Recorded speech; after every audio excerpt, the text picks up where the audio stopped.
So a long while back, my wife and I took a meditation retreat at the Chopa Center when it was in La Jolla, California. It was 3 days where the purpose was to not talk. You actually pay money to have the instructor stay silent. Now, since I lead workshops, I had to admit it's kind of a brilliant scam. Have people pay money and then say nothing to them. Damn, that would have saved me so much time in content development. So the instructor, well, he really didn't instruct much, so let's call him the facilitator, was a guy named Francis. He was an African from Senegal, and he was the calmest, most unaffected human being I think I might have ever met. Every time I'd ask him a question, or I'd get frustrated because I couldn't get my mind to quiet, or I'd try to analyze my situation, he'd just say to me simply, "Does not matter," and wave his hand like that. "Does not matter," is all he would say over and over, almost like a prayer. What he was saying is, well, it doesn't matter. None of it does, really. It's quite a profound thought, in fact. Think about it. It doesn't matter. What if that is true? What if none of it matters? I was watching a History Channel a while back, and they were trying to explain the history of time. And so they said it in an analogy form. They said, if you were to put your foot in the Pacific Ocean, which is right over here to my left, and you walked all the way across the continental United States of America, so that's through Arizona, through New Mexico, through Texas, through Oklahoma, through Kansas, through Missouri, through Illinois, through Indiana, through Ohio, through Pennsylvania, all the way to the Empire State Building in New York City, marking present day. Okay, and let's call that the totality of all time on Earth. Now, on that timeline, the beginning of mankind on that timeline would start about 3 feet from the front door of the Empire State Building. 3 feet. That's how brief of a period we've all been here. All mankind. All those who have lived through the Paleolithic era, the agricultural era, the Persian Empire, the Roman Empire, the Dark Ages, the Renaissance, the Industrial Revolution.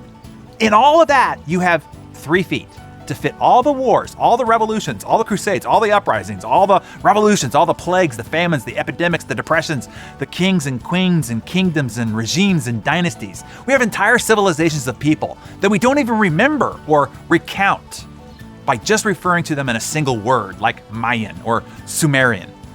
All that fits into those 3 feet. So do you. So that means your whole life, not just the thing right now that you think is so important, a recent failure, a rejection, an embarrassment, the upcoming meeting that you're so nervous or worried about, the thing you think is so important, that thing, and well, your whole existence is inside that 3 feet, inside the 14.6 million feet.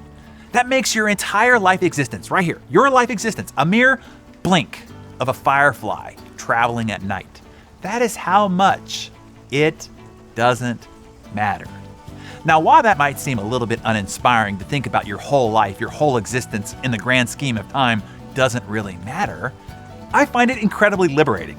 I think we make way too much of everything. We think we are so freaking important. We think that what we're doing is so important. We think this whole issue that we're worried about, that we're all twisted up about, is so important. It's not. It doesn't matter. This should free you to try new things, experiment, go for things, and allow yourself to fail. Don't worry about embarrassment. Don't worry about what other people think. Have a grand adventure while you're here. If you stub your toe, just know it doesn't matter. Whew. See? It's relieving, right? When you realize it doesn't matter. You are no longer hostage when it doesn't matter.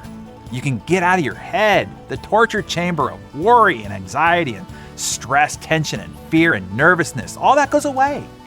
When you zoom out and look at the situation in the grand scheme of time, you gain perspective on just how critical and life-altering everything is, or is not. It just doesn't matter.